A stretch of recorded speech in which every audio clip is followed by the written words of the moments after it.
Saya ucapkan selamat pagi dan shalom Bapak Ibu Saudara yang terkasih dalam Tuhan. Pagi ini kita bersyukur kepada Tuhan bahwasanya Tuhan selalu baik bagi setiap kehidupan kita. Saat kita memulai aktivitas pada pagi hari ini, sebelumnya kita berdoa. Tuhan, kami bersyukur buat pagi hari ini Bapa, buat kesempatan yang indah ini Tuhan yang sudah Engkau berikan bagi setiap kami Bapa. Saat ini Tuhan, kami ingin memuji-Mu Tuhan, ingin memuliakan nama-Mu lebih lagi Tuhan. Layakkan setiap hati kami Bapa, murnikan setiap motivasi kami Bapa. Terima kasih Tuhan, terima kasih Tuhan. Kau sungguh besar, karya-Mu sungguh ajaib, tiada hentinya ku mengagumi, sungguh Kau ajaib. Tuhan, Kau sungguh besar, karya-Mu sungguh ajaib, tiada hentinya ku mengagumi. Tuhan, Kau ajaib. Ku mau selalu bersyukur kepadamu Tuhan. Anugerah-Mu mempesonaku, selalu dan selalu Kau angkat hatiku. Kau membuatku berharga di mata-Mu. Tuhan, Kau sungguh besar, karya-Mu sungguh ajaib, tiada hentinya ku mengagumi, sungguh Kau ajaib. Tuhan, Kau sungguh besar, karya-Mu sungguh ajaib, tiada hentinya ku mengagumi, sungguh Kau ajaib. Ku mau selalu bersyukur kepadamu Tuhan. Anugerah-Mu mempesonaku, selalu dan selalu Kau angkat hatiku. Kau membuatku berharga di mata-Mu. Ku mau selalu bersyukur kepadamu Tuhan. Anugerah-Mu mempesonaku, selalu dan selalu Kau angkat hatiku. Kau membuatku berharga di mata-Mu. Selalu dan selalu Kau angkat hatiku. Kau membuatku berharga di mata-Mu. Oh,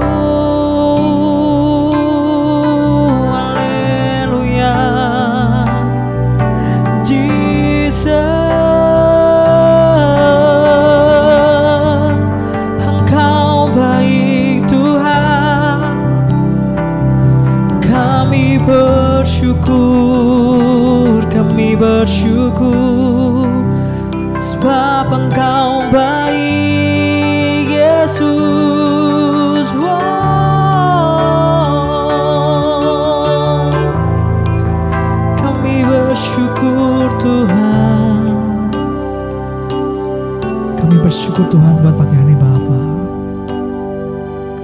Urapi setiap hati kami Tuhan dengan kuasa-Mu lebih lagi Tuhan. Terus perkenankan kami ke dalam hadirat-Mu lebih lagi Tuhan. Kami percaya Tuhan, kami ingin terus mengandalkan Engkau lebih lagi Bapa. Terima kasih buat kasih setiamu yang sangat luar biasa pada setiap kami Tuhan. Saat ini Tuhan kami ingin mendengarkan sabda firman-Mu Tuhan. Kau memberkati hamba-Mu lebih lagi dengan double porsinya Tuhan. Siapa yang apapun katakan Tuhan itu sesuai dengan kehendak-Mu Tuhan. Terima kasih Tuhan, terima kasih. Dipujilah nama-Mu Tuhan kekal selama-lamanya Bapa. Haleluya, amin. Puji nama Tuhan Bapak Ibu Saudara sekalian. Kita bersyukur kepada Tuhan atas anugerah yang dinyatakan kepada kita hingga saat hari ini. Kita masih boleh ada, kita masih boleh menikmati segala kebaikan-kebaikan yang Tuhan nyatakan di dalam kehidupan kita Bapak Ibu sekalian. Kita masih dalam tema tentang kasih-Nya Tuhan, kesetiaannya Tuhan, bahwasannya kesetiaannya untuk selama-lamanya. Kita selama 1 bulan ini masih berputar di dalam tema ini akan membentuk kita mengetahui dasar kesetiaan Tuhan kepada kita, sehingga kita menjadi orang percaya yang takut akan Dia, yang sungguh-sungguh mencari Dia. Bapak Ibu Saudara sekalian, kalau kita mau melihat bahwa di sekeliling kita orang-orang selalu berdasarkan kasih setia Tuhan itu melalui nilai-nilai yang bisa dihitung, bisa dicapai atau bisa ditargetkan lah Bapak Ibu Saudara sekalian. Tapi Bapak Ibu Saudara sekalian, kalau firman Tuhan mau mengajarkan kepada kita bukan tentang hal itu, tapi mau menyatakan kepada kita siapa kita sebenarnya. Seorang Kristen yang sebenarnya itu seperti apa? Seorang pengikut Tuhan itu sebenarnya bagaimana? Tindakannya seperti apa? Sifatnya seperti apa? Bapak Ibu Saudara sekalian, kita akan belajar dua bagian hari ini. Pagi hari ini kita belajar dua bagian, yang masing-masing bagian itu hanya terdiri dari 1 poin dan yang bagian yang kedua 2 poin. Jadi ya hitungannya 3 poin Bapak Ibu Saudara sekalian. Bapak Ibu Saudara sekalian, kalau kita mau melihat kasih setia Tuhan itu untuk selama-lamanya. Mengapa, pertanyaan, mengapa Tuhan menyatakan kasih setianya kepada kita? Kita orang berdosa. Kita orang yang telah jatuh di dalam dosa. Kita terlalu sering berhubungan dengan yang namanya dosa. Seharusnya tidak ada kesempatan buat kita, umat manusia, yang mendapatkan kesetiaan dari kasih setianya Tuhan. Mendapatkan sesuatu yang lebih baik dari Tuhan. Tidak seharusnya. Karena apa? Kita sudah berada di dalam dosa. Bahkan saat ini pun, siang nanti pun kita masih bisa berbuat dosa Bapak Ibu sekalian. Tuhan tidak inginkan itu. Tapi mengapa Tuhan masih menyatakan kasih setianya kepada kita? Mengapa Dia masih menyatakan kesetiaannya kepada umat Tuhan, kepada orang percaya? Yang pertama kita baca dalam Kejadian pasal 1 ayat yang ke-27. Maka Allah menciptakan manusia itu menurut gambarnya. Menurut gambar Allah diciptakannya dia laki-laki dan perempuan. Diciptakannya mereka. Kalau terjemahan lain dikatakan, maka Allah menciptakan manusia supaya menyerupai Dia. Allah menciptakan mereka laki-laki dan perempuan. Bapak Ibu Saudara sekalian, mengapa Tuhan menyatakan kasih setianya kepada kita? Yang pertama, poin yang pertama pada bagian yang pertama, karena Dia mengingat ciptaannya yang mulia. Dari semua ciptaan yang diciptakan selama 5 hari yang telah berlalu di dalam kitab Kejadian ini, yang paling mulia adalah hari ke-6 ketika Dia menciptakan umat manusia. Ketika itulah Dia menciptakan manusia yang segambar dan serupa dengan Dia. Dia menciptakan sesuatu yang lebih tinggi daripada ciptaan-ciptaannya yang sebelumnya. Dan Dia tidak pernah menyangkal kesetiaannya kepada ciptaannya yang paling mulia, yaitu umat manusia, orang Kristen, orang percaya saat ini. Itulah sebabnya mengapa Tuhan selalu menyatakan kesetiaannya kepada kita. Karena Dia selalu ingat ciptaannya yang mulia, yang segambar dan serupa dengan Dia. Ini hal yang penting. Ini menyangkut tentang kesetiaan. Di dalam kita berhubungan dengan keluarga, dengan masyarakat, teman, rekan kerja. Mungkin di awal mereka bisa mengatakan, wah aku akan setia dengan pekerjaanku yang ini. Tapi pada kenyataannya ketika ada tawaran-tawaran yang lain, dia bisa meninggalkan pekerjaannya yang itu. Karena apa? Kesetiaannya itu hanya sementara. Berbeda dengan Tuhan kita Yesus Kristus. Kesetiaannya itu adalah kesetiaan yang dari kekal kepada kekal. Tidak bisa dibantah oleh dia. Dan tidak bisa dibantah oleh apapun. Sehingga dia selalu menyatakan kesetiaannya di dalam kehidupan saya maupun Bapak Ibu Saudara sekalian. Keadaan apapun dia selalu menyatakan kesetiaannya. Di waktu kita berbuat dosa sekalipun dia masih menyatakan kesetiaannya. Dia masih membela kita ketika kita berada di dalam keberdosaan kita. Dia memberikan penyelamatan kepada kita. Di waktu lalu bagian pertama saya sudah memperlihatkan bahwa di dalam kesetiaan Tuhan, Tuhan tidak menilai sesuatu dari kesetiaannya dari nilai angka, tapi dari penebusannya di atas kayu salib. Bapak Ibu Saudara sekalian, ini adalah kesetiaan yang tidak bisa dinilai atau diukur dengan apapun.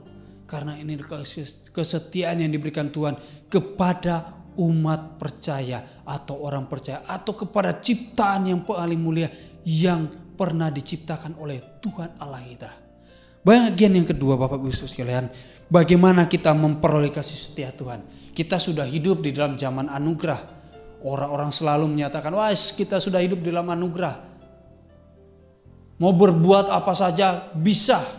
Oh udah ada anugerah, udah ada keselamatan dari Tuhan di atas kayu salib. Sudah dinyatakan 2000 tahun lalu di atas kayu salib. Dia sudah mengorbankan dirinya. Jadi bebas kita melakukan semuanya. Tidak Bapak Ibu Saudara sekalian. Firman Tuhan tidak mengajarkan seperti itu. Firman Tuhan mengajarkan bahwa memang kita sudah berada di dalam anugerah. Zamannya anugerah. Tidak seperti perjanjian lama. Tapi kita di dalam rule zaman anugerah. Tetap ada ketetapan-ketetapannya Tuhan. Bapak Ibu Saudara sekalian, kita akan membuka di dalam kitab Ulangan. Kita masih akan seputar di dalam perjanjian lama. Kitab Ulangan pasal yang ke-7. Ulangan pasal yang ke-7 ayatnya yang ke-12. Di sana dikatakan, dan akan terjadi karena kamu mendengar peraturan-peraturan itu serta melakukannya dengan setia, maka terhadap engkau Tuhan Allahmu akan memegang perjanjian dan kasih setianya yang diikrarkannya dengan sumpah nenek moyangmu. Terjemahan lain dikatakan juga lebih jelas Bapak Ibu Saudara sekalian. Jika kamu menaatinya, Tuhan Allahmu akan menepati janji kasih setia yang telah dibuatnya dengan nenek moyangmu. Yang kedua, bagian kedua, poin yang pertama. Hiduplah di dalam ketetapan Tuhan supaya kamu memperoleh kasih setia itu. Kalau kamu tidak hidup dalam ketetapan Tuhan, kamu tidak pernah akan merasakan kesetiaan Tuhan itu. Karena apa? Tuhan ingin kamu berada dalam kesetiaan itu. Saya sudah mengatakan bahwa kesetiaan Tuhan itu tidak diukur dengan nilai. Tapi di sini kita lihat, kalau kita baca ayat selanjutnya ayat 13 dikatakan, Ia akan mengasihi engkau, memberkati engkau dan membuat engkau banyak. Ia akan memberkati buah kandunganmu dan hasil bumimu, gandum, anggur serta minyak, anak lembu sapi dan kambing domba di tanah yang dijanjikannya dengan sumpah kepada nenek moyang untuk memberikannya kepada kamu. Bapak Ibu Saudara sekalian, ini sudah mencakup bukan hanya tentang keselamatan yang kita peroleh, penebusan yang kita peroleh, tapi di sini ternyata dicakupkan juga bagian bagaimana ketika kita mengikuti peraturan-peraturannya Tuhan, ketetapan-ketetapannya Tuhan, kita diberikan sebuah kesempatan untuk menikmati hal yang ada di sekitar kita, di sekeliling kita. Itu kita diberikan kesempatan untuk merasakan itu. Orang bisa merasakan kesetiaan Tuhan apabila dia hidup di dalam ketetapannya Tuhan. Seseorang bisa merasakan ketetapan Tuhan, merasakan kasih setianya Tuhan, asalkan orang itu hidup di dalam ketetapan-ketetapannya Tuhan. Orang banyak mengeluh karena dia tidak hidup dalam ketetapannya Tuhan. Orang banyak hidup di dalam dosa, hidup di dalam jalan yang salah. sehingga dia tidak merasakan kasih setianya Tuhan. Kita berada di zaman anugerah, tapi kita tetap hidup, harus hidup di dalam ketetapan-ketetapan Tuhan yang ada. Di mana Pak?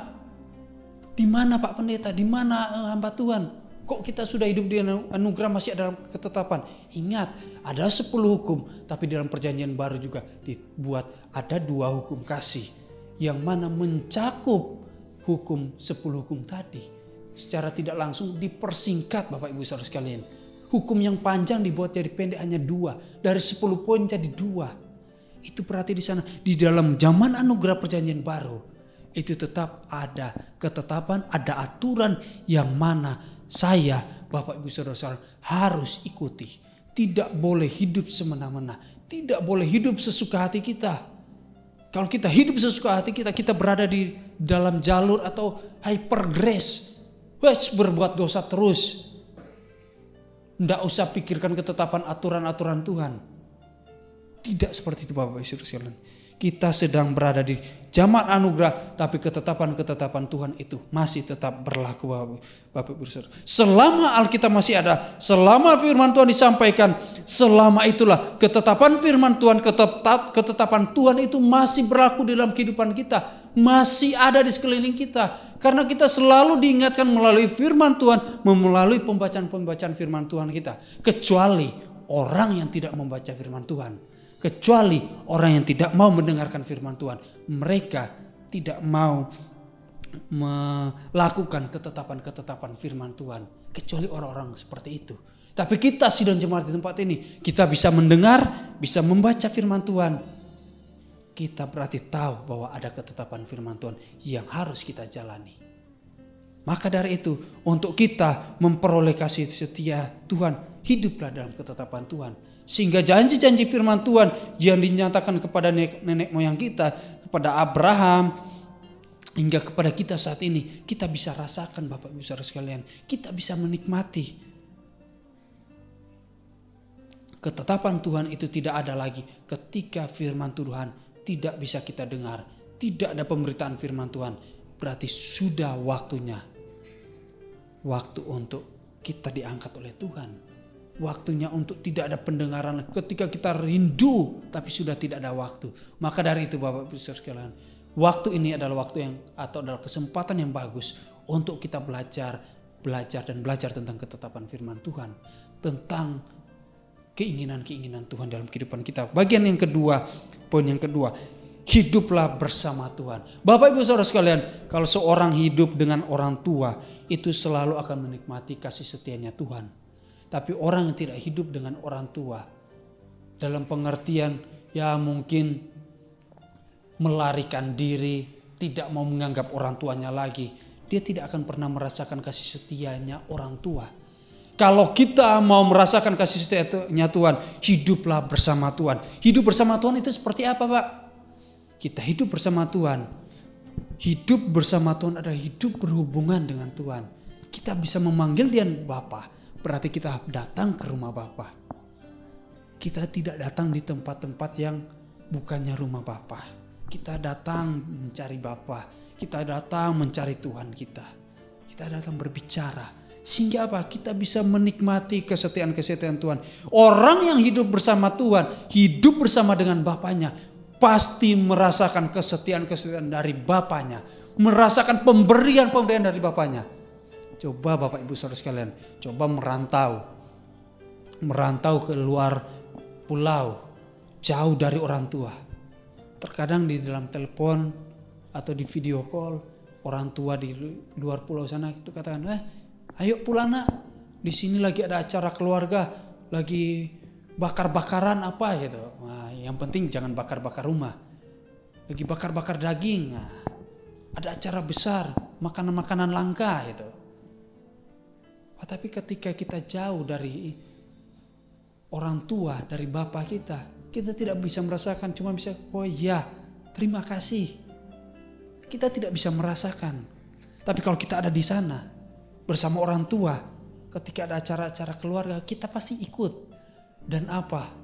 Kita pasti merasakan apa yang dinikmati oleh orang tua pada saat itu.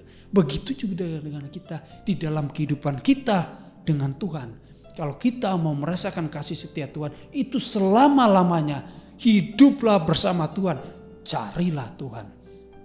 Carilah tempat Tuhan selama Dia bisa ditemui. Karena ada waktunya di mana kita tidak bisa menemui Dia. Waktu yang sudah ditentukan oleh Dia.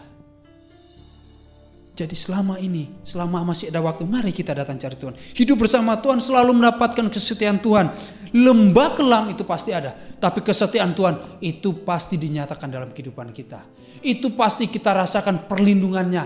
Lembah kelam tidak bisa kita elakkan dalam kehidupan kita. Di dalam keseharian kita. Tapi Tuhan selalu ada bersama dengan kita. Dengan cara apa? Mungkin dalam lembah kelam itu kita belum bisa dapat jalan keluar. Tapi kita diberikan kekuatan untuk berjalan keluar di dalam lembah kelam tersebut. Karena apa? Karena ada Dia. Karena saya, Bapak Ibu Saudara, mencari Dia, mencari Tuhan, Bapa kita, yang kita panggil Dia Bapa.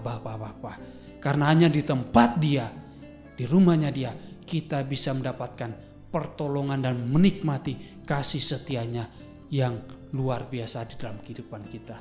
Amin firman Tuhan. Bapak Ibu Saudara sekalian, kiranya kita bisa diberkati firman Tuhan yang singkat pada pagi hari ini. Tuhan Yesus memberkati.